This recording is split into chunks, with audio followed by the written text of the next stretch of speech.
Welcome to the Golden Feather. Grab a pint, a plate, and pick your seats. Your hosts, Vertek and Chibi Bree, are back from their latest adventures.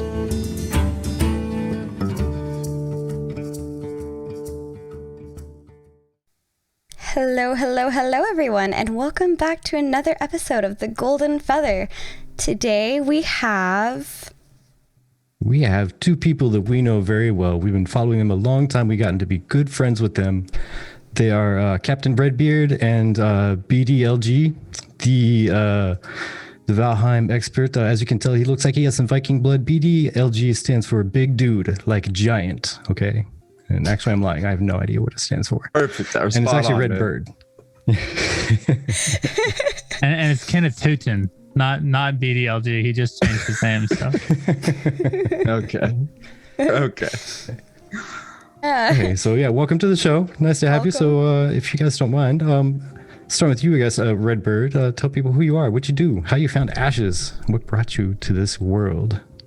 I'm Redbird. I love MMOs. So basically, anytime a new MMO that has any kind of hype behind it, I definitely check it out. Obviously, Ashes of Creation has a lot of hype behind it and then is touted to be the next big MMO. So definitely piqued my interest. And I don't know if Bordy wants to tell the story or I want to tell the story, but me and Bordy have been on together working on content for MMOs for a long time. So just naturally fell into Ashes of Creation doing that. So how did you guys find Ashes of Creation? Like, why Ashes Creation?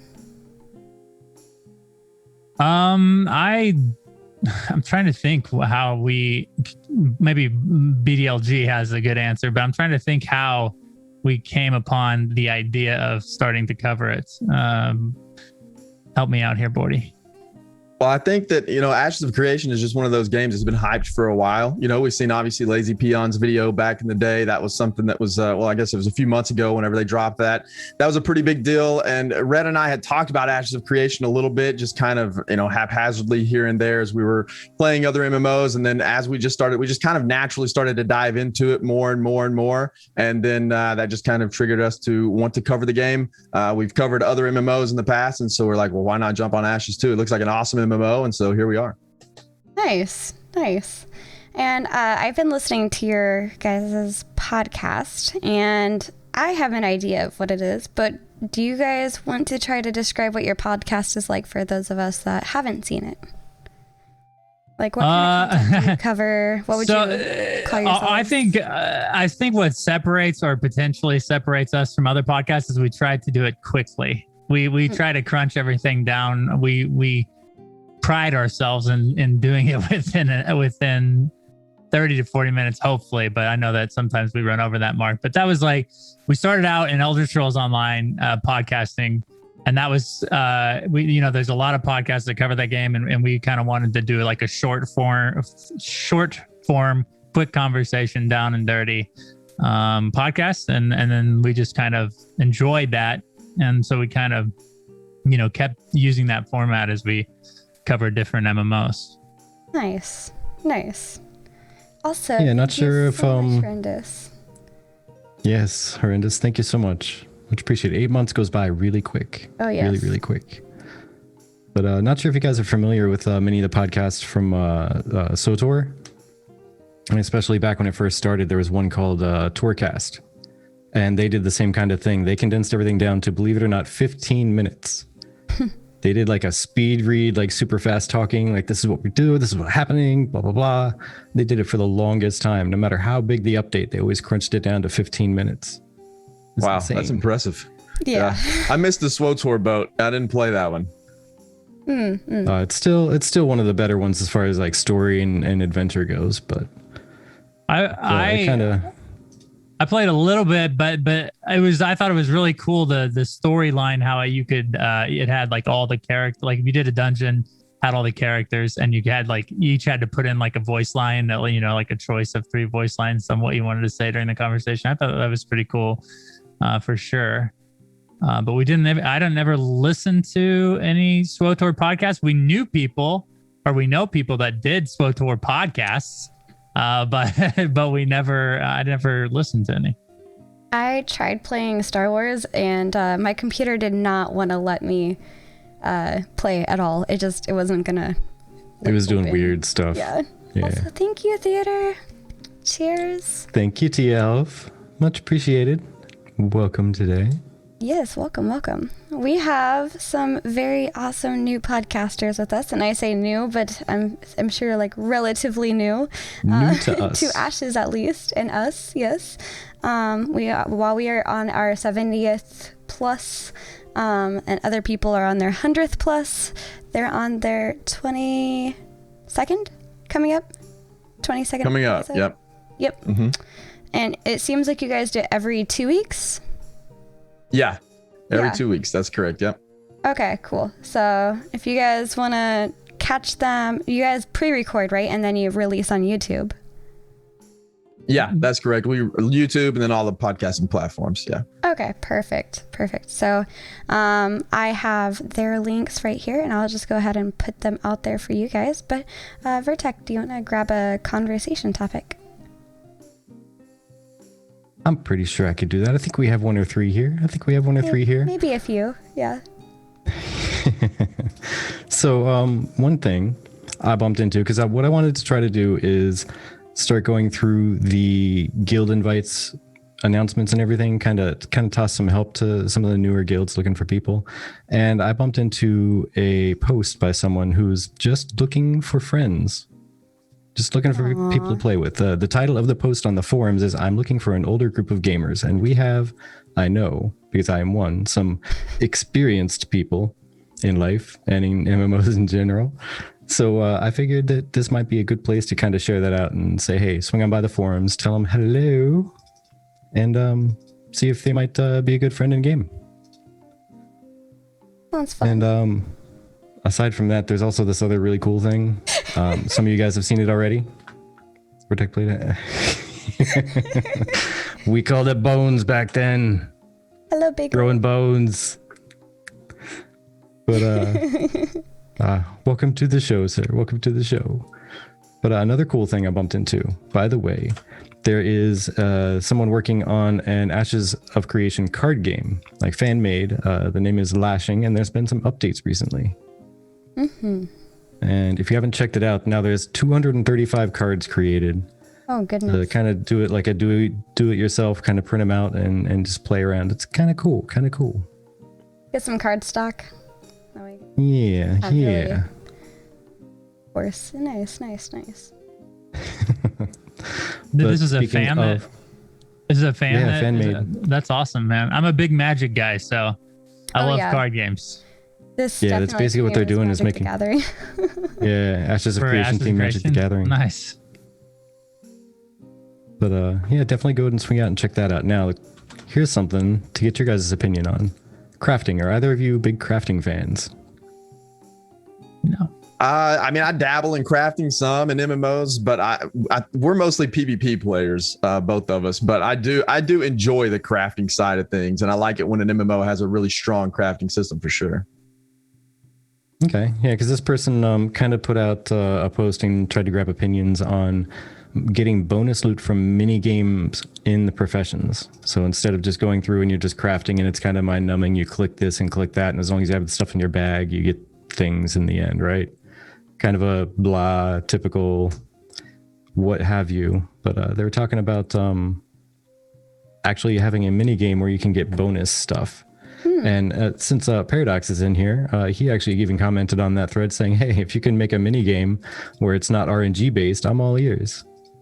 Yeah, I think good crafting systems in MMOs definitely are interesting like that. Some sort of mini game or something that makes, the monotony, takes the monotony out of crafting, because a lot of the times like you said, you're just clicking buttons and then you get whatever you crafted and there's no. Have you guys played BDO? Yeah. Mm-hmm. What about the mini game there when fishing or training your horse? Yeah, I mean, BDO's sticky because when I first played it when it was like when it just came out, and I was in college, and I would AFK fish like 20 hours a day. So I don't never want to get to that point again in my life. But the mini games are good. I like the horse taming and stuff. It makes it interesting that you can fail or have a big success or something like that. Yeah, I think. I guess. Go ahead, sorry. Oh no, after you. I remember the first time I actually got for fishing when the bar was all the way to the side and it was like perfect and it auto caught the fish and I didn't have to enter the next stage. I was like, whoa, I didn't expect that. So. Yeah, that's pretty cool. I like stuff like that for sure.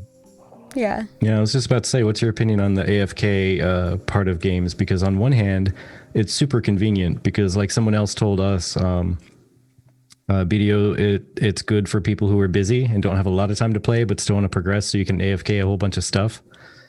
That's kind of cool. But the flip side of that is it throws the market for that type of thing really far out. So you almost have to do that to stay, Right. not necessarily in the lead, but to keep up with the Joneses, so to say. Yeah, it never works out that way. Like it's supposed to help us dads and everyone keep up with everybody, but what it does is just forces everybody to do AFK fishing, or you can't keep up with like you said, the market or anything like that. So yeah.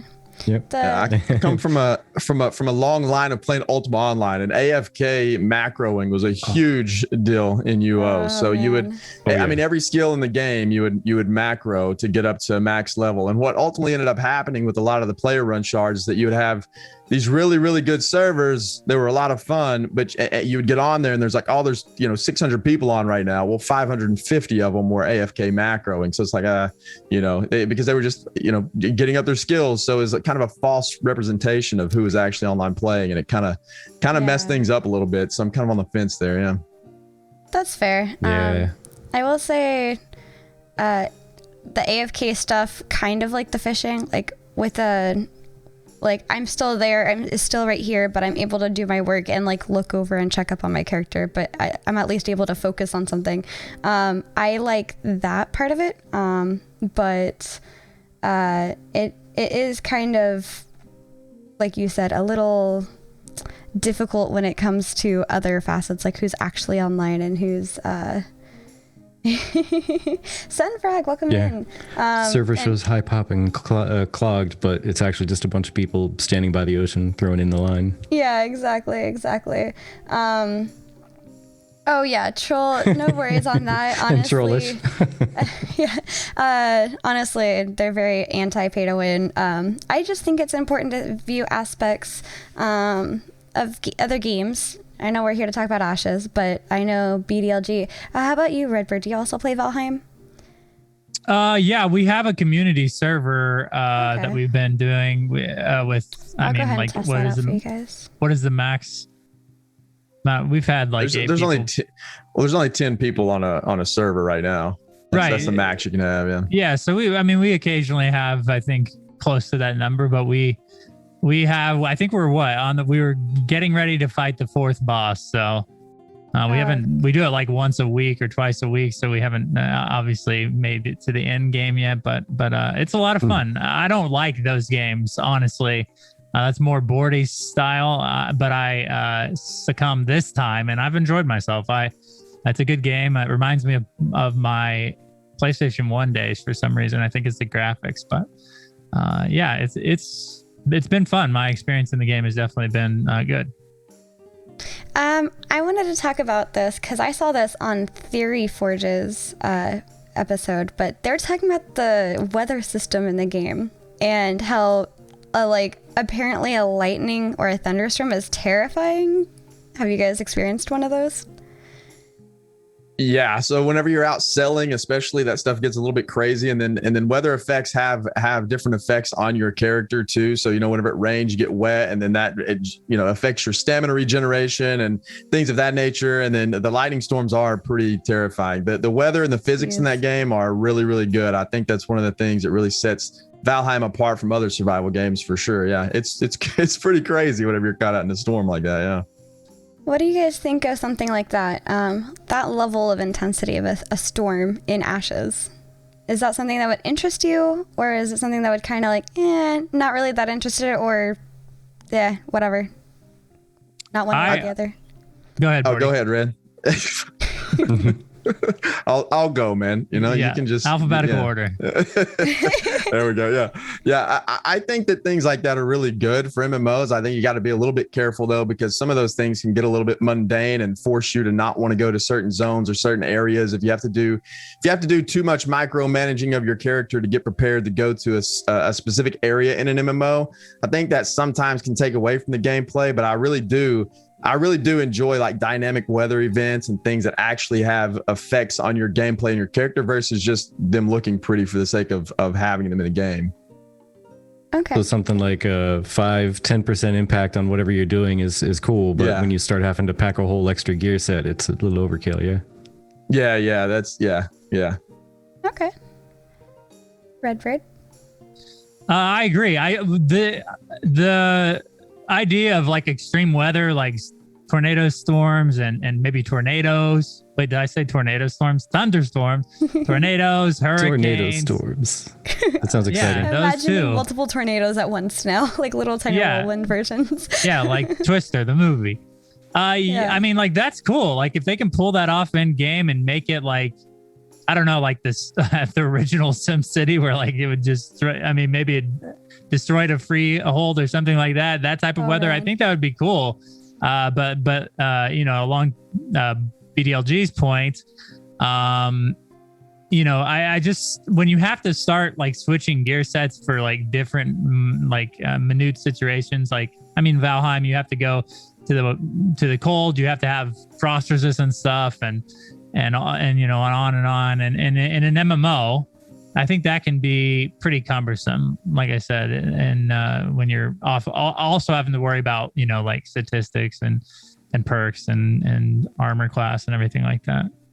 Okay, that's good. Those are very good points. I can see that because, we are already kind of encumbered with having a PvP gear set typically in an MMO versus a PvE gear set. And if you want to run around and do PvP, you kind of have to carry them both. But if you mainly do PvE, you're not going to be as well geared as the people that do PvP, etc.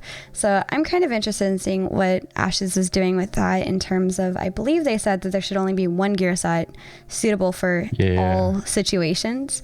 So what do you guys think about that? The single gear set thing. Single gear set suitable for both PvP for all situations. Yeah. That's I don't know, man. I think on one hand it's pretty nice to have that because you go farm your gear and then you're good. And then you can go out and open world PvP, or you can any situation you get into, you're good. You don't have to go switch gear sets. But on the other hand, I do enjoy like going and farming for specific sets sometimes. If I'm going to run a dungeon, I like to have like a big AoE, set that's specific for that dungeon or whatever. Not to the extreme of like weather events like we were talking about before, but just like how other typical MMOs do that type of thing. But I think it can be fine having one gear set. I guess it just depends. It gets a little tricky to balance that though, I think, right? Because if you have perks attached to your gear that are specific to one thing or another, then how do you balance that to be good for everything? I think that might get a little tricky. I think that might be where you have the choice of having multiple gear sets if you want them, because Steven said that he's going to have the game have an enhancement system that you can build up and you can add different effects, for lack of better phrasing, to your gear with gems and such like that. So you could, in theory, have, like you were saying, one AoE set and one single target set floating around, or at the bare minimum, maybe if it follows like most MMOs do, where you can swap out your weapon in combat, you could still have a PvP geared destroy that player weapon in your bag, and then your PvE, I'm going out and killing just creatures with my fire damage or whatever. That helps out with that. Yeah, that wouldn't be bad. Since you guys play a lot of MMOs, and since we played a lot of MMOs, but our content is more Ashes focused, I like Trollish's question. He said, do you think the devs are afraid of something like Mortal Online 2 or New World?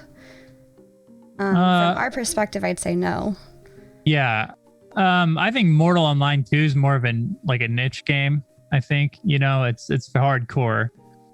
So I don't know why they would worry. I don't think they should be, or, are worried about any other MMO.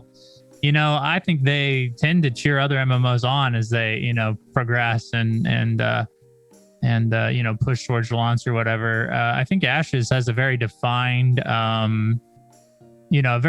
vision.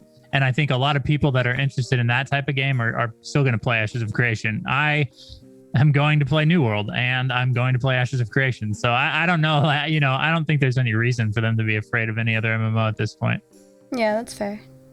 Yeah, that was gonna be my thoughts on it. It's kind of like saying, hey, the new Ratchet and Clank's coming out. Do you think that God of War sales are gonna tank because of it? Not really. It's kind of two different player bases and interests. There's gonna be a lot of overlap where people are gonna want to do both, but I think the people who are interested in doing both are gonna do both regardless. Yeah. But yeah, Right. that's my take. I don't think they're afraid of it necessarily. I think they kind of encourage the competition, if nothing else. Competition breeds ingenuity. Right. Exactly. Yeah, it's good for everybody if there's good competition. So Hernandez has a question for you two, StudioLoot. He says, StudioLoot, which type of PvP in Ashes are you looking forward to the most? Caravans, castles, nodes, arenas, guild wars, or open world opportunities? Redbyrd says yes. That's the answer, yes. To everything. Yeah, I also enjoy all kinds of PvP. My absolute favorite PvP is open world PvP though, because you never know what's going to happen in the open world. Every encounter is different. You may have to 1vx while you're out there. It may be, that you have the numbers against them, and you just never know what's going to happen. It's not structured, it's not organized, it's spontaneous. Those encounters are always my most favorite and always my most memorable PvP encounters in MMO. So that would be my answer, but I will most definitely be doing all PvP in Ashes for sure. I love all aspects of PvP, but open world is unique in that way, so that has to be my favorite. Okay. Yeah, it's open world is always my dual-bladed sword, like the double-edged sword thing, because like you were saying, you never know what's going to happen, and it always brings about the most adrenaline pumping situations that you will possibly get out of an MMO. Just you're out doing whatever, and then suddenly you just get jumped out of nowhere. A ninja falls out of a tree and starts kicking you in the back of the head, and you have to gather your wits and do something about it really quick. If you win that encounter, there's no better rush to be had. If you lose that encounter, there's no worse rage to have. Oh yeah, it sucks. And then getting ganked too is not a fun experience either out in the open world. So it's kind of, you're right. It's kind of one way or the other, but it's just I enjoy the spontaneity. Reg, you're rubbing off on me, dude. I don't know. Whatever. You guys know what I mean. I enjoy that open world. I'm the guy that can't speak English well, not you. I know you're rubbing off on me, dude. I know. Go ahead. I was just going to say, one of the things that I will say that I tend to have a least favorite version of PvP. And that is usually like large group, like the Guild Wars, stuff like that, because it's never done well. It's always a Zerg fest. It's always, it's basically who can amass the most brainless people together in one group, and that's who wins all the large scale fights. So I would think that, that would probably be my answer. I know that's not the question, but I do have a least favorite. But, hopefully Ashes of Creation can figure that out, because I do think large scale PvP can be fun. But I think the challenge is to get past that numbers game, which is basically as long as you get the most amount of people in your large group, then you win. Yeah. Yeah. Now, spawning off of that, maybe you hadn't bumped into this bit of info, and maybe if Jalan's still in chat, he can clear up more detail on it. But from how I understand it, the large scale stuff is going to be kind of capped at who can participate. Like there's going to be a set number on each side that can participate and the others just can't. So it's going to be limited to a certain number, and that's it. So you won't have 700 on one side and 200 on another. It won't be that imbalanced, and it won't just be field as many people as you possibly can, unless of course that large scale PvP thing doesn't attract enough people, and then it will be imbalanced because one side's going to have all the numbers. But with taking that into account, where it's actually capped on each side, would that change your viewpoint on it, like with the node wars and things like that? Absolutely. I just wonder how they're going to do that. How do they decide who gets in and who gets out? I think that's the hardest thing to do when you start to limit numbers. Is like, then how do you decide, like, out of the 800 people that want to do it, how do you decide which 500 get to go? That type of thing. I heard rumors about like signing up. Like, there's an area where you can sign up to attack or defend. Yeah, like I think it was when the event starts to occur, you can choose to attack or defend. Or when it comes to the guild castles, you know, obviously if you're a member of the guild that runs it, you're automatically set to defend, right? But outside of that, it's going to be a kind of like how he was saying, when the caravan comes by, you're going to get a notification saying, hey, there's a caravan nearby. Do you want to attack, defend, or ignore? And same thing, you get a pop-up saying, hey, there's a node siege about to happen in 5 minutes. Attack, defend, or ignore. And then, yeah, hey, you can't defend anymore. There's already a maximum number of defenders. Sorry, you can't attack anymore. There's a maximum number of attackers. Yeah. Okay, so there's just a maximum set. So basically, you can opt in, but there can still be an imbalance based off of if enough people opt into attack or defense. I think that's what you were saying, right? Before. Yeah. I just misunderstood. All right. Well, I mean, that would work. I mean, obviously, if there's enough interest on both sides of the battle, I think that would definitely work. That system would. Now, here's a potential. Oh, go for it. Go ahead. Well, here's a potential cheese factor that I just thought might occur. Everyone talks about espionage and sabotaging, things like that. What would happen if, say, someone wants to attack a node, right? And so they register their node to attack, and everybody can join in and attack or defend as they wish. What if they send like 50 to 100 people to go, hey, go and defend that node, register to defend, and then sit on your butts? That's going to happen for sure. And then there's 50 people just sitting around doing nothing. I have a great question. Given Horrendous's comment about most guilds aren't able to have all their guild members on at the same time, so maybe you can fill those spots with like alliances. But what happens if you have a guild alliance and somebody is sieging your castle, but like the alliance is the one trying to siege the castle because they want to grab control over that? That puts your guild in an interesting spot in terms of alliances, because it's not that they're against you, it's just that they think that would benefit them better. So what do you do? They're no longer your alliance. That's what you do. Yeah, just cut them off, man. Yeah. There's a whole new guild war in the brewing right there. Them's fighting words. Them's fighting words. So on the PvP thing then, have you heard much about the mayor selection system for the military nodes? You fight for it, right? Makara. Yeah. That's gonna be awesome. Yeah. I like that. I like that a lot. Yeah. That'll be fun. Right. That'll be some pretty interesting battles going on there. Yeah. Now, Absolutely. You'd have to be in separate guilds, assumingly, right? So like two people in the same guild couldn't fight for governor? Apparently, everything's not really set in stone yet, but what I can gather of everything right now is that you get to raise a champion. Not like you select your friend Doug or whatever to go fight for you, but you have a champion NPC that you train up. Yeah, you train up your little champion NPC and you go into like a tournament style. And someone actually brought up their fear was that you would just surround whoever you want to be mayor and protect them and let them win. But I was under the impression it was more like a tournament like ladder style thing rather than everybody all in one. Yeah, that's what I got too. He spoke a lot about it last dev stream, and he mentioned that there's no champions. You have to fight for yourself. You have to fight like as yourself if you want to be mayor. And then I thought it was a dueling system. I thought it was like 1v1, and then like you said, maybe a tournament or something. And then the victor is the mayor, and I think that's dope, dude.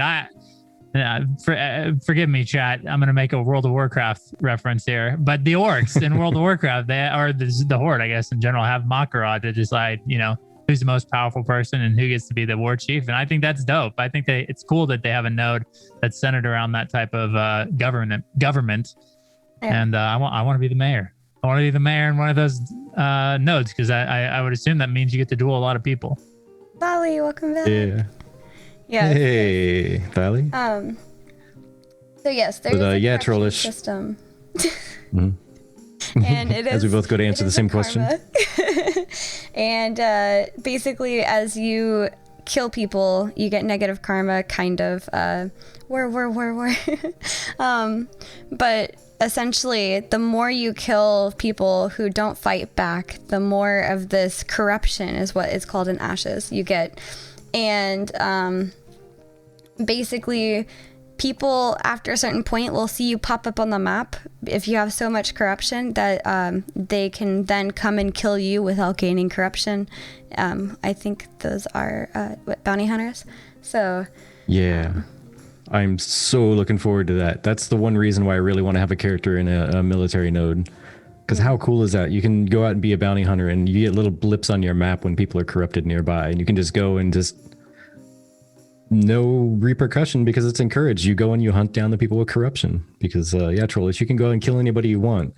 But as soon as you become corrupted, you stand a higher chance of dropping gear. You stand to lose more experience and more resources when you die. So it's kind of take it at your own risk. Sure, you can PK that person if you want to, if they're being a jerk, or if they have your favorite mount and you missed it in the cosmetic shop or whatever reason. Maybe they're picking flowers that you want. I don't know. But as soon as you do, there's going to be a perma red. Good luck with that. You also get weaker as well. Yep. You start to your lose power attacks with more become less corruption. powerful. Yeah. It probably doesn't happen right away, but over time, you keep doing that and you're going to get less and less power, and then you're going to have a harder time keeping up. Be a level 50 hunting level 20 monsters to get your karma back. Yeah, pretty much. So it's my understanding though that if you attack someone in the open world and then they attack you back, you don't gain corruption from that, right? Like you have to attack just a completely innocent person. Yeah. So if you attack them and they don't do anything at all and you still kill them, then you don't gain corruption. I think that's pretty interesting. I keep referencing Ultima Online, forgive me, but this was another system that is very similar. In UO, so they had colors. You were blue, that means you were innocent. Gray meant you were a criminal. You stayed gray for like 2 minutes, and then red meant you were a murderer. So you could kill 5 people within a certain amount of time. Then you turn red, and then you couldn't go into towns and whatever. And then people could kill you freely. But it was if you're blue and you attack a blue person, then you're tagged as a criminal. It didn't, and if that blue person killed you, then you just didn't get a murder count for it, but you were still tagged as a criminal, and anybody could attack you during that 2 minutes or whatever. So it's a little bit different, but very similar. And I like it. I like that system a lot. I think it works very well for open world PvP, and it's a good deterrent to keep people from just running around killing noobs all the time. Yeah, I agree. Or gives you choices. Yeah. Or like earlier, I was randomly just going through an area in BDO and just attacking mobs because I was trying to get silver. But then some guy just came up to me, and I guess maybe I was in his like area or whatever, but he like murdered me within seconds. And it said like I was unfairly killed by so-and-so. And I was like, oh man. But I mean, I had a fairy, so I was able to revive immediately, but it was still like, well, that sucked. Run away. But BDO is one of those sticky games that's like, if someone has the ability, well, that's a nice way to put it, to play video games all the time, then they can technically be like infinitely higher level than you are. You know what I mean? And I remember there's that soft level cap, and people that have been playing since the dawn of the game are practically 67 by now. And they can keep like, I haven't played. I'm gonna mess up the terminology, but you know what I mean, like quad and or tetra, and then you just keep stacking your, the infinite amount of improvement or advantage that you have. And there's nothing more that tilted me in that game when I'd be out like a little level 50 out there grinding mobs, and then this 67 level dude comes in and just one shots me, and it's just like, why? Pretty much. Why? That's exactly what happened to me. But I think there will be guilds, mercenary guilds too. Yep. Yeah, there's definitely going to be pirate and mercenary guilds. Aww. Absolutely. Like mercenaries, especially. Like, would you guys see yourself doing something like that with Like being pro PvP folks and just jumping into a guild that hires out their services to like go protect people who are leveling or gathering, or like get your guild hired out to protect a caravan or protect a raid group for that matter. People trying to just go in and raid a dungeon, and you just need to stand outside and keep everybody out like little bouncers. That'd be cool. That'd be fun. Yeah. I know there's this one guild that we were in chat with a few years back. I haven't checked in on them lately, but that was their purpose, was to be hired as those people. That's terrible, Trollish. This is exactly why I clicked the do not board adventurers ships button in BDO. Throwing people onto a boat, take them in the middle of the ocean, and just drive them around. I'm sorry, my boat's no longer here. That's funny. Oh man. So somebody else is having a conversation about how to make the game great for tanks, healers, and supports. From a PvP perspective, since that's your guys' speciality. Yes. How do you think healers, supports, and tanks can be made to be invaluable as they are in PvE content? Oh man. So I think it's that's obviously going to be some group PvP going on there whenever you have them, and I think they are pretty invaluable. I think just tanks and healers in general, just playing the support role. Healers obviously are going to be healing and then hopefully buffing to allow you to do more damage or to maybe absorb more damage or something like that. And same thing for tanks. I think the tanks role in PvP really would be to just try to peel for your person doing DPS, or try to keep their DPS off your DPS, that type of thing, and then provide buffs to your group. I think having buffs to provide to your group during PvP. You obviously can't do like a threat generation where you generate aggro from people. That doesn't work really well in PvP, but you could have some other buffs that reduce incoming damage for your entire group and things like that I think will really keep tanks relevant in a group PvP setting. But then whenever you get into like open world PvP, if you're doing like a trying to go out in 1vx or whatever, then that's a whole different ball game. I don't think just being a full-on tank or a full-on healer, you'll be very successful in that realm. But as you probably shouldn't be, you're gonna have to deal out some damage. So I think it just depends on the situation you're in as to whether or not you're going to be valuable in PvP as a tank or a healer or not. Hey, what do you think there, Redbird? How would you, or what type of class do you normally play? I guess I should start with that.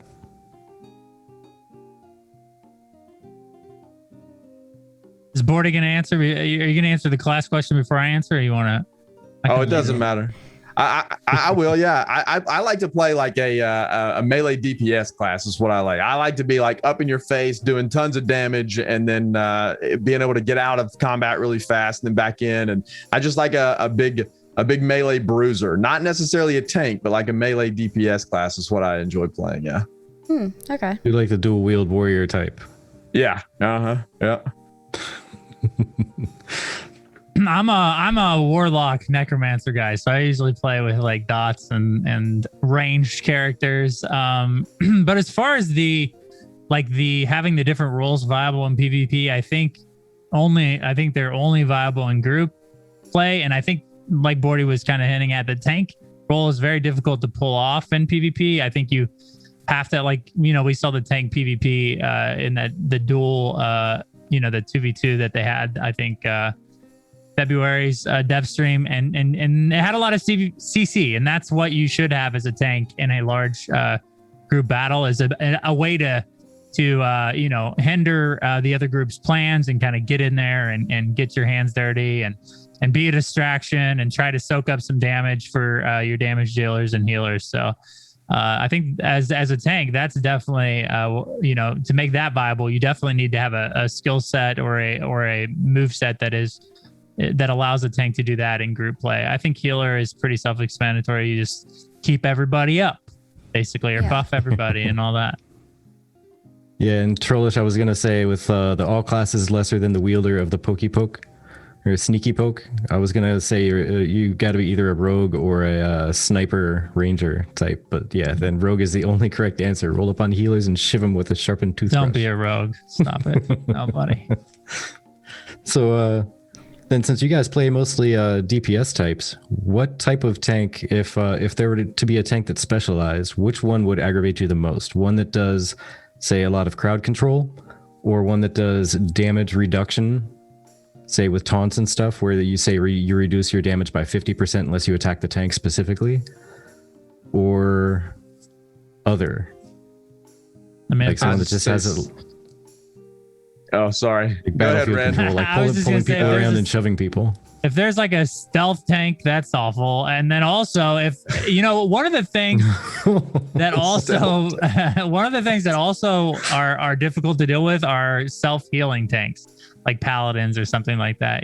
Those are usually the most annoying to fight in like a small group thing, is because they're basically in a without a certain amount of damage, they're unkillable basically. So that can be very challenging to deal with.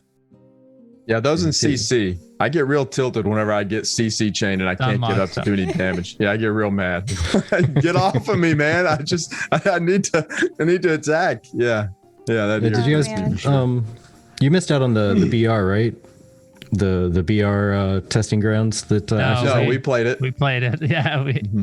So you saw some of the skills that they had and some of that they've showcased, where there's like the javelin thing that you can throw and like yank someone over Death Knight style.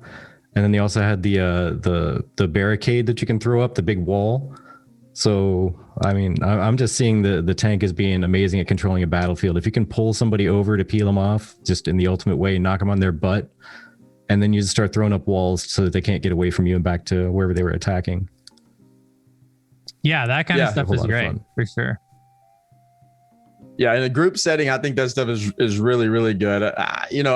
If you're going to be able to do that, though, I think your damage output should be gimped quite a bit. Because if you're fighting out in the open world and you can CC a ton and you put out a ton of damage, you're going to be really OP. And then you're going to have a lot of people playing that class, which I say that. I mean, Ash's class system is so in depth, there could be so many different combinations. I'm hoping they don't fall into a meta in that way, because there's tons of choices. So we'll see what happens. I'm very interested to see like the morphs of the skills as things move forward. Like they've showcased the tank and his ability so far, but what can those morph into for all of the other? Yeah, it's going to be awesome to see. I'm really excited to see them release that stuff. Yeah, like Red was saying, a stealth tank. If you get a tank rogue that can somehow, attach some stealth to their abilities, that'd be toxic. I mean, there's a fine line, right? Because if you can CC well, and you can tank a lot of damage, like you're hard to kill, like Bordy's saying, if you can deal damage too, that's a class that's extremely hard to counter. That's like a rogue that in plate armor, most games, rogues are balanced out by the fact that if you ever live through that initial burst, that they're in deep trouble, right? They have like one get out of jail free card, but they could never engage again. They tried to gank you and they lost basically. But if you have a class in the game that has heavy armor too, and they don't have to worry about like getting, if you live past your initial burst because you're not going to kill them anyways, I think that could be problematic for sure. Now imagine that bulwark skill in a tank, but if it had a cloak ability like the rogue's cloak, so you get stuck behind a wall that you can't even see. It's just a glimmer. You can't even figure out how to get around it. I don't want to imagine that. I like it. All right. So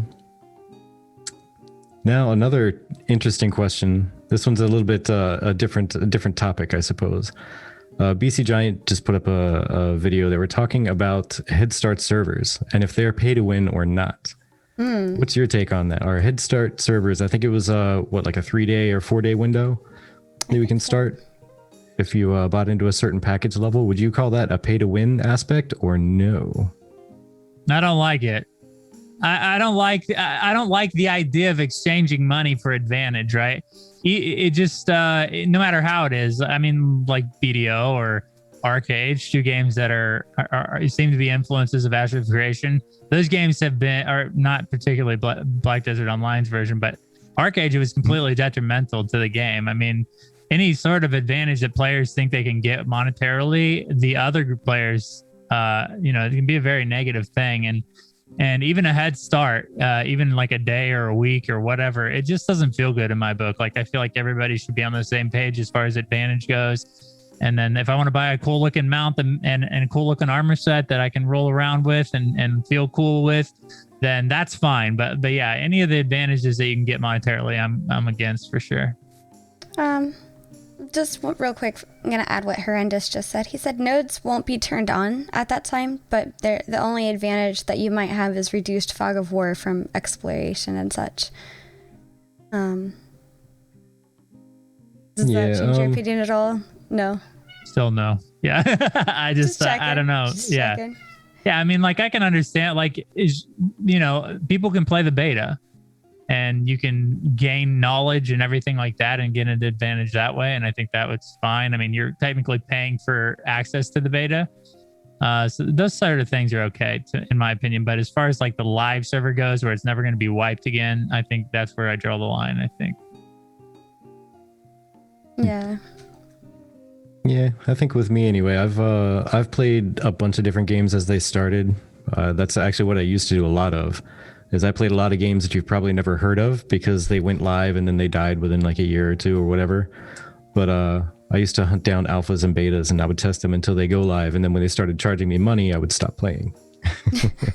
And I didn't see too much of an advantage. I mean, there is an advantage. So, I mean, there is an advantage. I just didn't think of it as too big when people got up to even a week head start, because, there's always problems on launch day for one. Always. No matter how much they prepare, there's always going to be some kind of an issue on launch day. So like the first day is always spent, well, I think I can play. Okay, I can't. Okay, I can. Okay, I can't. Okay, I can kind of play. Okay, now the starting area is so packed and all the mobs are dead. I can't even level because everybody's here. And I think the head start of a couple days actually clears out a lot of the congestion if you were to start on that kind of server. Then again, there's a lot of people like, who was it? Cicada Forest there said, think the head start servers will be full so they won't be mixed with non-head start players. It's potentially a good point. There's going to be enough people that don't want to play on those that, they just won't even experience if anybody has an advantage or not. It might end up being a null thing for the most part. Yeah, I think that would be the ideal situation. But then I think, I don't know. Yeah, it's one of those. It's hard to say. Yeah. For sure. I think, there's people that have commented that they didn't want to participate in the testing getting closer to launch day because they didn't want to get any lore ruined for them. But I think that that's not going to be as much of a issue going forward, because I know Steven's got the lore like lock and keyed close to him. Practically, like, we had to like really tug to get any lore out of him. So whenever he does release lore, it's a big deal. But basically, those of us who backed the game back in 2017, basically, we were able to choose, like, do you want to do alpha testing, beta testing, which alpha, which beta, or, just general things stuff packs, as I call them. But, it's really nice because not only does this help to extra fund the game ahead of time, but it also really helps for just having people that said, I'm interested in your game, I would like to help playtest this. And I guess part of that was like the reward for part of that, I think, was just for rewarding people for being interested in backing at a certain level or higher. Because I don't remember exactly, but I know some of the levels are like at least 1,000 or so. I know one level's 10,000. So being able to play the game a little earlier seems more like a reward than whatever after spending like that kind of money. in my opinion. Yeah, I think they've done a good job with like raising money and building interest in the game for sure. Obviously, they've taken a lot of those more expensive packages off the table now. Yeah. I think you can still only buy into Alpha 2. It does seem like he said he did mention that the potential for opening up Alpha 1 again is there. For he seemed to hint at it last stream that it was gonna happen.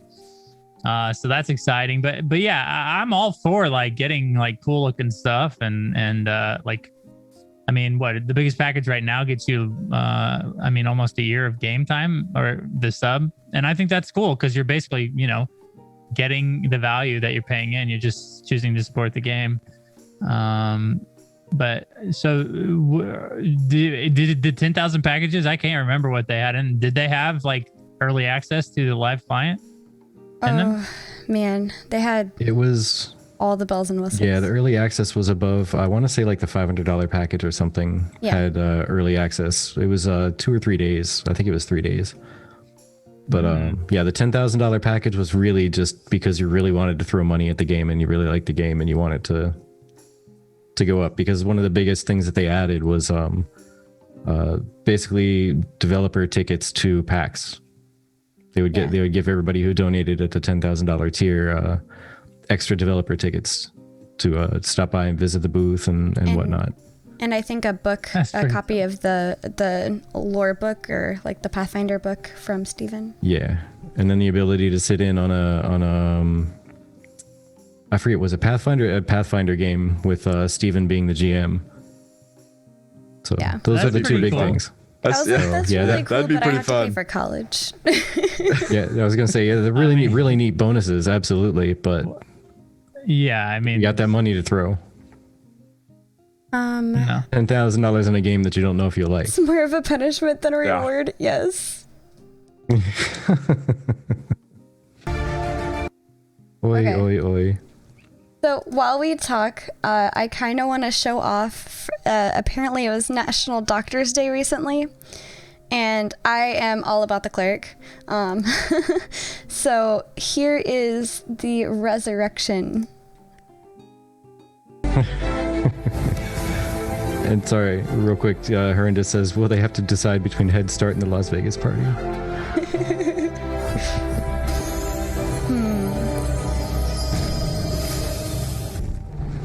Bordy's getting triggered right now. Watching these. He's angry. Come on, man. I'm going to mute it for myself. Yeah, just let it play in the background. Yeah, just let it play in the background, let you see it. Sorry, I have both my animals in here, and my cat has been randomly super active lately, and she's just being a handful right now. What kind of dog do you guys have? I saw on your lap earlier, I think, or maybe that was a cat. That was my cat. This is my dog. Okay, well, my that was not the dog on your lap. Yeah. Nope. Yeah, she's a little mix of a lot of things. Yeah. More Chihuahua than anything, we found out as a surprise. I mean, she barks like it, but other than that, she's well behaved and isn't just a little angry rat like most Chihuahuas I've met. Yeah. I liked Basil says, Stephen be like, unleash the bears. Seems like the smaller the dog, the more angry inside that it is. It's like the, small man syndrome, and human beings. Kitty. Yeah, they got size to accommodate 4. Right, exactly. They can't buy a big lifted truck or, a Ferrari. They have to bite people's ankles and bark a lot. Absolutely. Hey, gotta do what you gotta do. Yeah. But yeah, like Faisal said, really unleash the bears. How neat was that as a random demonstration of the game coming along and being stable, and their architecture that they custom built actually being pretty solid. Yeah. 5,000 bears just spawned and there were no crashes. I was surprised he did it live, man, to be honest. That he had told, like, before the stream, he had mentioned that he did it. And I thought that, like, okay, he did it. And I don't have any reason to not believe Steven. So I figured, I thought that was cool. And then when he started I knew, like, once he spawned in, what did he start with? like He's like, I'm gonna spawn 50. 10 bears. I'm gonna Yes, spawn 10. 100 bears. And then once Oh you no, I spawn 10, spawned I go, this 1,000 is bears. escalating. I know it. This is going all the way to break the server. And he took it there. And I mean, it's cool, man. I'm glad that they're continuing to figure that out about their infrastructure. And I think this alpha has played a big part in them working out some of the bugs. So, man, I'm excited to watch once the NDA drops. I don't have access to Alpha 1, but once the NDA drops, I'm excited to see what they have so far for sure. Yeah. Here's another interesting topic that was brought up on, again, the same. I was listening to a couple of podcasts today, but some people have like really long ones like we have. But I was listening to Ashen Forge and they were talking about network problems and combat and stuff like that. Are you guys in tech at all, or what do you guys do? Because I'm a nurse, so no. Nurse. I'm a CPA, so Okay.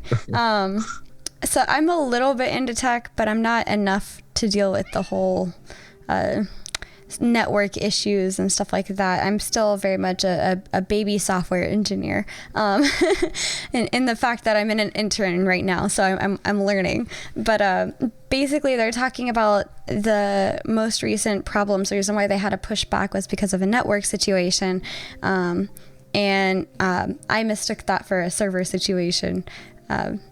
But either way, they're discussing the differences on a network between the AI having like pre-made moves and a human player doing like actions, like casting and then stopping casting in the middle of their cast and then moving this way, moving that way. Like, it's not pre-scripted, so the game doesn't know what's happening next. And they're like talking about, do you guys think that like the pre-scripted bears that have like their own behavior tree are more or less a network issue compared to a human player that's making those decisions on the fly?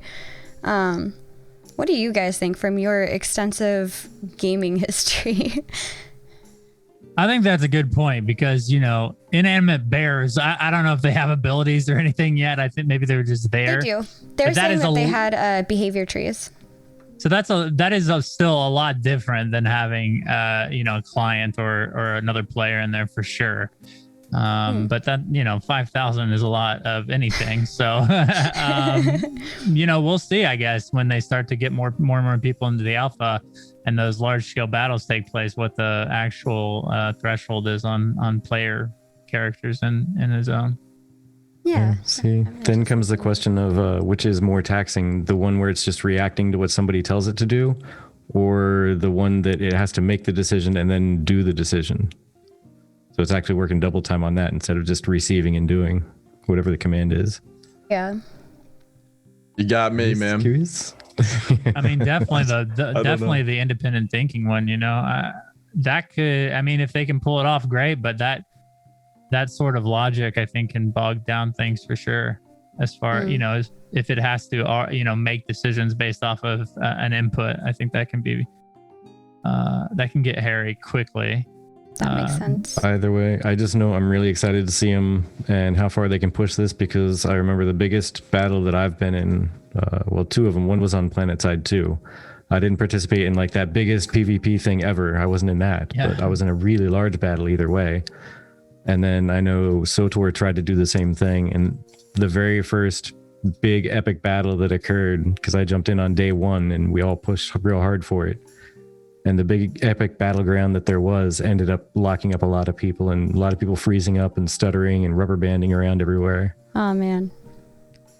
Yeah, which is a huge issue for like these big, large scale battles. I can't think of one single MMO that, other than Planet Side 2. Planet Side 2 is a great example of their servers being able to handle so many players in one area with a large scale battle. But other MMOs, like even Elder Scrolls Online with their large battles in Cyrodiil, their servers sometimes are pretty bad and it gets really laggy there. And so there's a lot of games that have tried to do these large scale sieges and large scale battles, and they just don't they just don't work out very well because of the lag and because of the poor performance. So it is encouraging to see that they can spawn in that many bears at least and still have a stable server. So I'm really hoping that whenever you have all of these other things going on with the large scale sieges, that it performs well. Because if it doesn't, then those sieges are going to suck. Like you have to have good performance for it to be fun, or it's going to suck. It's not going to be fun.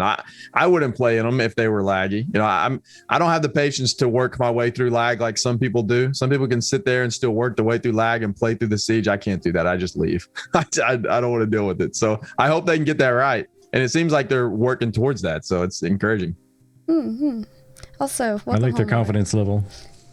Yeah, welcome home. They're very confident, no matter what happens. Yeah. I mean, they got people that were working on planet side too. So I mean, they have to have a couple tricks that in their belt. Where hey, we tried to do this thing and it worked really well. Let's try and do that here too. Yeah. But we shall see. I like what Cicada said. Cicada says, I think Ashes is unique in the way that they're spinning up server resources on the fly with AWS. And for those of you that don't know what AWS is, it's Amazon Web Services. So. Basically, you get a server going, and then that server can grow in response to players, like the Ashes world. Ha ha ha. Hey, maybe it's Ashes Web Services. Maybe that's what it is. Okay. Maybe eventually. Right, so right. Someday. So I know in one of your guys' podcasts you were talking about guild houses and stuff. What's your take on player housing? Pro, against? Do you spend all your time there when you're not killing people, dressing it up with the heads of your fallen enemies? I mean, if I could do that, then yeah, I would spend some time there. If I could put people's heads there and bosses' heads there and stuff like that, I think that's a great addition to player housing. It's one of those things that you only miss it if it's not there, right? I think a lot of the time, like I enjoy player housing and decorating, but as far as like what the purpose of an MMO is or why I play an MMO, it doesn't really fall into that, right? So I'm more of a PvP, PvE guy. I like to go out and experience the world and play with other players and everything like that. And the housing thing, usually I'll spend some time on it. I'll obsess over it for maybe like a day or so. And then once I get it the way I want it, I usually don't, spend a lot of time on it. But I'm always glad when they do have it in the game. And I'm glad that they're having both player housing and guild housing in Ashes for sure. Well, yeah, I'm of a middle ground. Personally, I like to spend time there, but I do it in very small spurts. I'll spend a couple hours one day and then I won't touch it for a couple weeks. And I'll spend another hour, then I won't touch it for a month, and then I'll come back and I'll say, I got this thing. Let me just put it over here in the corner, plant. And then I walk away from it for a couple weeks.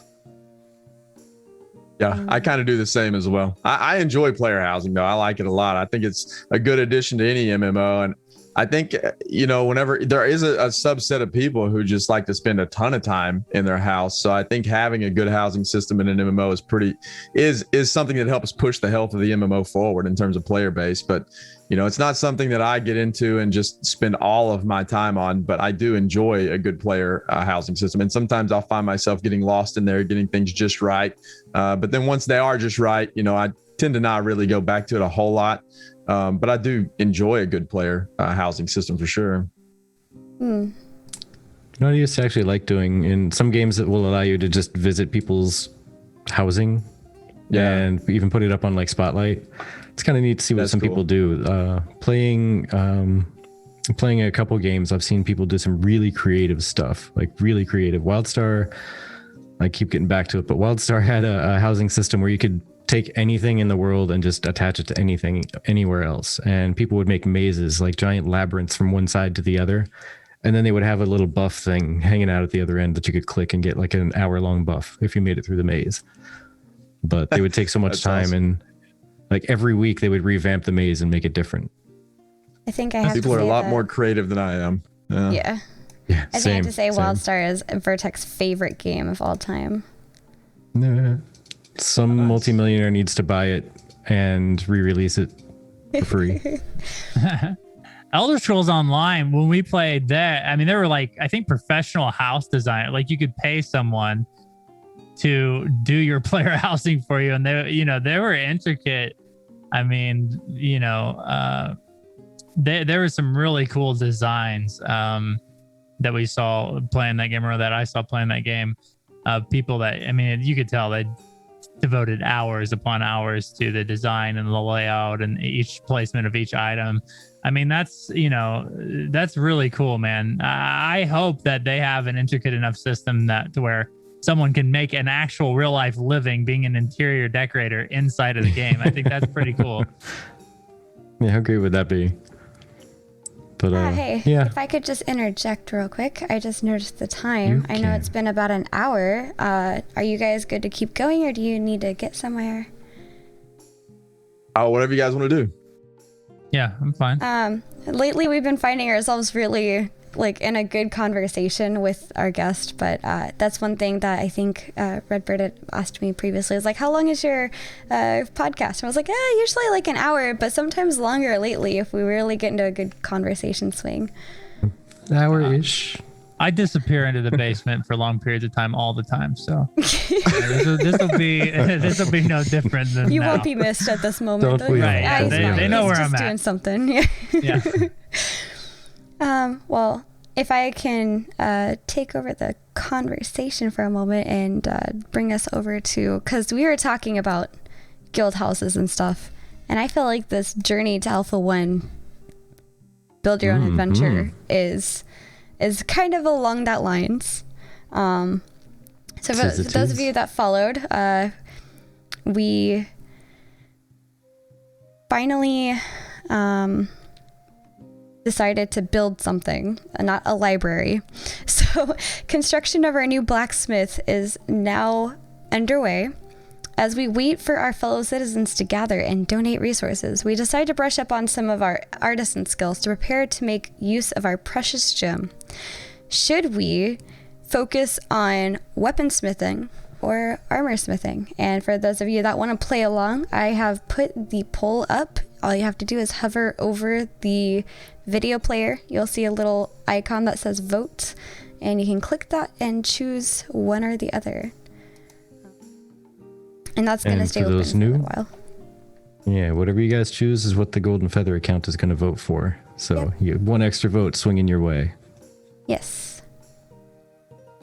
What happened to identifying what the gem is? Well, I think we have to build our blacksmith location first. And then once the blacksmith location is finished building, we're going to probably get a blacksmith that comes along with it that will look at the gem for us. In the meantime, the mayor got an email and they shipped off the gem for identification. Someone just said, hey, we can identify that for you. Just send the gem to us and Pigeon we will look mail. at it and get There's back no to you. email. Send the gem and $5,000. Yes. We're going to invest it while we look at the gem and then return it back to you with interest, of course. Of course. Always trust this. Oh my gosh. If anybody's seen wood chip around, tell him we miss them. Yes, we miss a wood chip. All right, but Ooh. so you said ooh. Lore put a big giant blurb. He says armorsmith is where it's at. All people are going to want 2+ different armor sets for different situations, plus possibly as many as 5. Probably only need 1 weapon though. Haven't seen about in a month. Yeah. It's not a giant blurb. It's not a giant lore blurb. Yeah. No, it's just up there on like the little icon thing. It's like this long, but in reality it's like meh. But still, it's giant in terms of what everybody sees on the screen. But yeah, that's true. Honestly, I think I tend to grab more weapons than anything. Just because I can hot swap them in most games more than I can armors. But yeah, what do you guys think actually on that? So there's the multiple armors, but then there's also multiple weapons. Like some games have it where if you get this weapon, it's better against that thing, vice versa with the armor. So would you prefer multiple armor or multiple weapon sets? This is kind of, I guess, kind of goes back to what we were talking about earlier. But I'm not a fan of the like different situations you need different armor. But I do like that. Like if you're trying to do a certain build and like build your character around a certain ability or mechanic or combat behavior, I don't mind having separate gear sets for that. And that makes sense. You would have to have a gear that's better with crit damage or that procs like something every time you cast a spell. I think that kind of stuff is cool and fun to build around. And yeah, in that sense, if you're gonna have a game built around that, then yeah, I think Armorsmith is the play for sure. Okay. Yeah, Like horrendous, weapons. yeah, augments, weapons. Yeah. I just like to do a lot of damage. I know one game I played, it was like multiple different, I think it was Zelda Breath of the Wild. You had multiple different weapons that you use for different situations. Yeah, Like the more lightning swords bow. more effective against one thing, and yeah. Yeah. But yeah, horrendous. The augments and skills being the end all, not different sets of armor. I think that's a good point, but I think that's also why there's going to develop a desire to have multiple sets of armor. That way you can gear one how you want it. You can get the same exact base, like chest plate of the volcanic dragon or whatever, but then you can augment it out in one direction and then get a different chest plate and augment it out in a different direction. And that's where the multiple sets might come into play, because you can specialize your own armor instead of finding the armor a certain way and have RNG decide where it's going and what it does for you. Do you guys follow the Discord? Ash's Discord? Like, Yeah. okay. The thing that Laura is talking about is a conversation that popped up about a week ago, actually, in their official Discord, in the general chat or Ash's chat.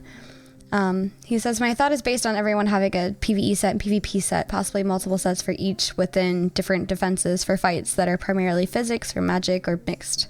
And we were just kind of talking in the general chat about a week ago about like which weapon armor set would be most feasible against the most amount of things. And like they're like, well, if you have the solid like paladin pure plate armor, it's susceptible to magic damage, whereas if you have like the robes, that's got more of the magical armor, so you're susceptible to physical damage. So I'm kind of interested in hearing your guys' thoughts on that, because again, playing multiple MMOs, you get lots of different experiences. So I think that system is a little flawed. The light armor being better against elemental armor and not as good against physical armor, because then when you're a tank, you want to be able to mitigate all kinds of damage. That's the whole point of like wearing heavy armor and a shield or whatever. And I think if you give an advantage of mitigation to light armor users who presumably already get like some sort of damage advantage as well, then I think that kind of throws the balance off a little bit. Yeah, so then if you're like in a dungeon and you have a boss that's throwing out lightning damage and your light armor mitigates more lightning damage than your tank, and maybe your tank has armor on that absorbs lightning damage because it's metal, well, then you're going to have a mage in light armor and they're tanking the dungeon, and that doesn't make a lot of sense, really. Not absorbed, That's fair. Sporty. Absorbed is good. Absorbs, man. No, like, yeah, Attracts. I mean, whatever, dude. Absorb, yeah, dude. If you're in a Multiplies. suit of a metal armor and it absorbs lightning damage, that's not a good thing, Red. No, It's not a damage good absorption thing, dude. is You get- usually good. I know you you're know what I saying. mean. Just saying, some people pay good money for that kind of excitement. What are you talking about? True. True. fork in a light socket kind of thing. Yeah. I know at least a while back when like the only real light armor wearers were like mages and healers, really. Yeah. So I could see them hanging out in the back, and yeah, they're gonna get blasted with random elemental stuff more so than a giant hammer swing. But in this one, it looks like we're gonna have some multiple different kinds of armor. Like he's wearing a little bit of plate. That's the cleric. He's wearing a little bit of plate and stuff. So it's interesting. Like it's gonna be mixed a little bit. Yeah, how's that for a switch up, by the way? like having a healer that needs to wear plate and get up in people's faces. I like that. I like the cleric play style, you know, where you're like a melee range healer. I think that's cool. Like the only thing I can compare that to, and I actually really enjoyed the play style, was in WoW doing the fist weaving with the monk. Yeah, they changed Holy Paladin to that sort of heal style too now. You have to basically be up in it to heal. Yeah, it's cool. Okay, I mean, it makes sense. You're wearing plate. Why aren't you in the middle of it? Right. Why are you wearing plate? You're just a overprotected healer at that point. I like Cicada. Cicada 4 says, I think it would be cool to break role archetypes like that, personally. Like how Ninja ended up a tank in Final Fantasy 11. Oh, yeah. Wow, I missed that. I like the idea of an evasion tank for sure. But then their mitigation isn't coming from the armor that they're wearing. It's coming from like their dodge chance and all of that sort of stuff. But yeah, I love like the idea of blending those archetypes together. That's why I'm excited about the the being able to change the way my spells work in different manners, like as a sorcerer or whatever the base class would be, a mage, and then as I go towards a necromancer or a dude, I thought the rogue mage, like Shadow, I have to look it up now. I'm gonna butcher it. I'm gonna get it wrong. But that marriage of like a stealther and a caster is pretty cool, dude. I can't wait to see how those those role archetypes play out, because and I think it's all dependent upon the augmentation system and how much it influences the nature of your skill and how much it changes it for sure. Yeah, that kind of setup specifically is one that is kind of exciting, because I played in D&D. I made a character that was an arcane trickster, which is basically a mage rogue combination. Mainly rogue, but you can also do magey tricks, and I had so much fun with that one. It was fantastic. But sounds pretty wild. Yeah, that sounds fun. With Ashes though, what I'm really interested in, I want to see how the tank bard plays out. I just want to be a tank running around singing my taunts at the enemy and smashing him in the face with my loot like El Kabong. I love Bard. When I started off in EverQuest, and that was like one of my mains was a Bard, because basically in those settings, everybody wants the Bard in their group, the ability to get the benefits and buffs from songs and mana regen and health regen. I think back in EverQuest, the only way you could get mana or health regen outside of like a healer a mana regen specifically was a Bard. You had to have a battery, or that's what they called it back then. But I love Bards. I love that they're in Ashes of Creation for sure, because I just think it adds a cool aspect to the diversity of classes for the meta or whatever you want to call it. Here's one for Vertec. Cicada says, tank with subclass mage wearing cloth being specialized magic damage tank would be nice. Yeah. See, that's my class of preference, by the way, and that's why I was asking stuff about the tanks, like what would piss you guys off more as far as tank skills go, because I'm a tank at all times, and I'm always sad when tanks in most games are just not a class to play in PvP. You just don't, because everybody just ignores you. You can't really do anything unless you have a skill to literally peel somebody off or CC them on something that's not a 30-second cooldown, because the battle's done in 30 seconds anyway. So unless it's a giant, large-scale PvP battle, a tank is useless in most games. And I think that's I've always liked... Oh, sorry. Oh, go ahead. I was just going to say, I think that's where Ashes has an opportunity to be very, very different with these secondary archetype skills. So it's not just a tank. They can flesh this out so that you do have tanks that do some DPS and they're a lot more versatile than just a tank. And that's what's very interesting about this class system. So you may find one. The Dreadnought, dude, is what that's the one I'm looking at. Oh, dude, that just the sound of that sounds amazing. Yeah, I think that's what I'm going to be trying out whenever the game drops. Nice. Yeah. Absolutely.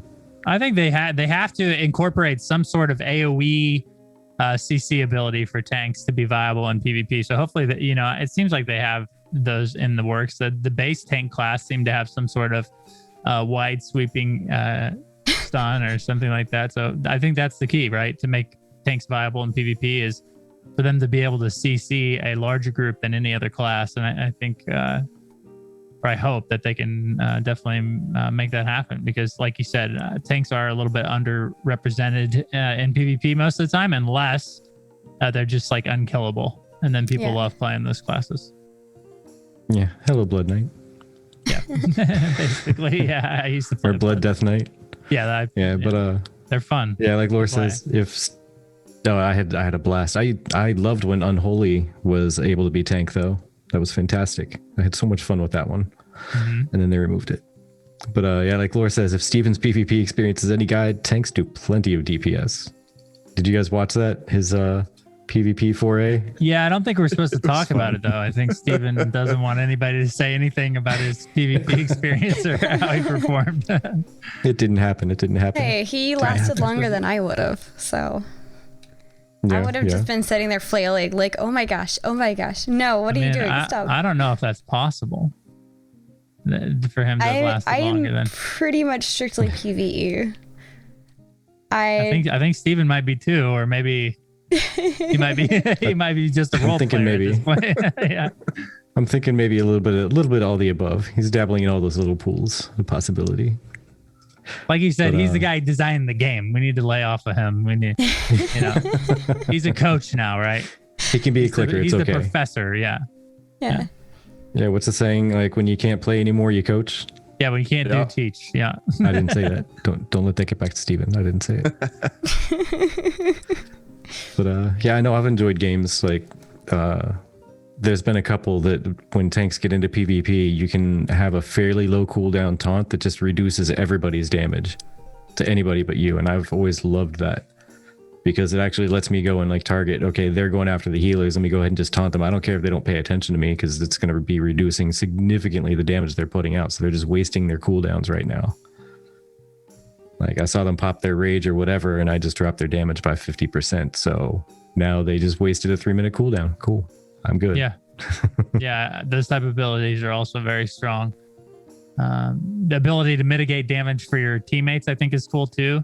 When you're around them, they take less damage. So then they'd have to target you first. I think that's another cool mechanic that they could incorporate with the tank is, you have some sort of ability that like anybody within a 4-meter range of you or whatever takes 50% less damage. I think that could be really cool. Yeah, I agree. Let's see. By the way, for those of you that like these cosmetics, that is going away April 7th if you'd missed that earlier in the show. Just as a reminder. And yes. Starting this Monday, please stop by our YouTube and give us some love because I will make sure that we have our videos going live again after 30-something. Almost a year. 30-something episodes being behind. Oh my goodness. I'm so sorry, guys. So yes, we will be doing a minimum of 3 per week, Monday, Wednesday, and Saturday. And bonus episodes on other days when we can find the time to upload them. So please come help us. I'm so sorry we got behind, and we will not get behind again. We've really like set some time aside and really want to focus on making sure we keep up with everything. It's just, few COVID life and the moving and the new jobs all at once, and it's a few things happened and just life got really in the way, But yes, so starting this Monday, I'll be uploading those. If you want to, please stop by, give us some likes and some comments. We love when we see your comments talking about what we're talking about here in our videos. So yeah, just for those of you that are already subbed, be ready for 3 per week. You'll get pinged, and so will the Discord. So, I wanted to also share this. I don't know if you guys have heard of Withy Wendell, but he's made some art pieces a few times. And this piece, man, if I was in that situation, I'd probably just turn around and just walk the other direction because something that large, I should probably not be close to without a rate of incredible.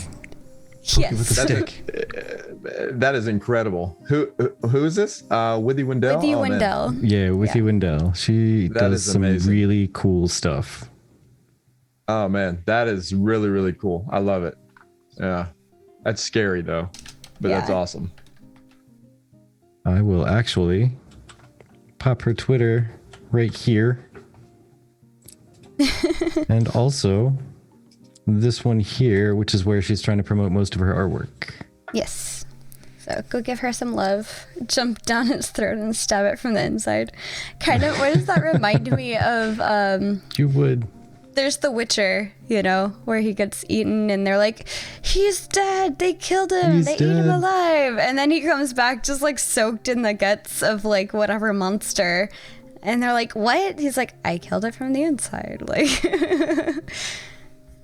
It's what you got to do sometimes. right? Oh, no, I'm not a tank healer. I'm just a healer, not a tank healer. Glass cannon. No, I mean, technically, if you really look at the words in the English language being weird, you do heal the tank. So, I mean, you are a tank healer. Oh, my goodness. This guy. Hey. The words and things. But I do believe, I think we've kept these folks long enough here before we keep them for an overnight party, because I did not pack my pajamas, nor do I have enough popcorn to last all night. So before we turn this into a sleepover. Before we wrap up too, let me just go ahead and say the winner of the voting was armor. So we're going to do armor smithing. Armor it is. Yes. Bordy loses. No. Womp womp. You're going to have to get your weapon secondhand from some dragon And horde. We are officially against the mass. The masses say that 64.6% for weaponsmithing, 35.4% for armor smithing. So. It's all right, though. It's all right. We like to be different. Not only wrong, but significantly Hey wrong. man, I don't need you to rub it in anymore. Okay, I knew it was coming. I don't want to hear it, dude. But everybody else agrees with you, just not people in this room. I also don't vote in our own voting system because I don't want to sway it in my favor. I want the community to choose because I have my own personal account. I already voted for what I wanted personally. But And it was armor smithing. no. Yes. Weapons. Hey, who doesn't want a I'm a nice strong tank. weapon? Exactly. I'm a tank. I voted armor. I'm a crafter. I mean, I'm and gonna loot my legendary weapon from the raid boss. You know what I'm saying?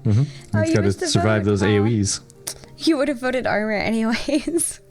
Yeah, you know, I think the way that we were doing the voting system before was a little bit better. You guys could see it. I just don't know if there's a way to extend the timeline so that way it doesn't go away so quickly. So I'll be looking into that. Yeah, we can do that. We can set it for like 20 minutes. Hey, Aegon. Okay. Yeah, so I think going forward, for those of you that are in our Discord and on our Twitch or Twitter, YouTube, you may have seen some changes in the last week. Those will be continuing to go forward. So we will be going through some changes. We've got 3 videos a week coming out for you. And I'm working on the bot and Discord stuff. So it'll alert you actually when we go live for once. The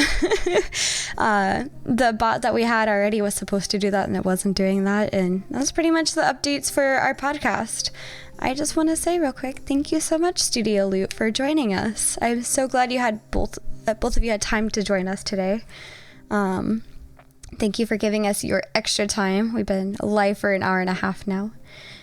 It's been fun. I know both of us feel the same way. I love getting together with people in the community, especially content creators and networking and having fun together. It's been a blast, man. It's a pleasure to meet you guys too. Thanks for having us. No problem. Absolutely. I echo that sentiment 100%. Thank you guys. It's been a good time. We appreciate it. We always Anytime you want to swing back on, just let us know. Yeah, we always Ditto, love having man. our guest on. So You guys want? We'll commit podultery together. You guys can be on our podcast, and then Pod swap. The pod swap. yeah, pod swap. pod swap. Sounds good to me. Podultery sounds not so great. Yeah, we should probably not use that. Real quick, can you tell the folks what StudioLoot.com is all about? Bordy, you're better at speaking. You should do it. Yeah, sure. So StudioLoot as a whole, we cover a couple of different games. We cover New World as well as Ashes of Creation. So StudioLoot.com just kind of houses all of the information and what we have going on over there. We cover these in podcast form. And then, of course, we have a YouTube channel that we post 5 videos a week on that cover both Ashes and New World. And then every Friday, we post a kind of a random game. And we call that show Mo to Go. It's a YouTube exclusive show. So StudioLoot.com just kind of houses all that information over there, kind of our latest videos and the latest podcast episodes and all that good stuff. Okay, cool. I'm gonna go ahead and get your Twitter and your YouTube out there for that. All the things. There you go. Oh, All thank the you. things. Appreciate that.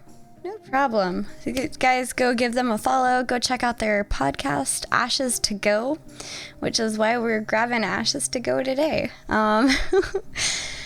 Sorry, again, pun master over there. I don't know what you're talking about.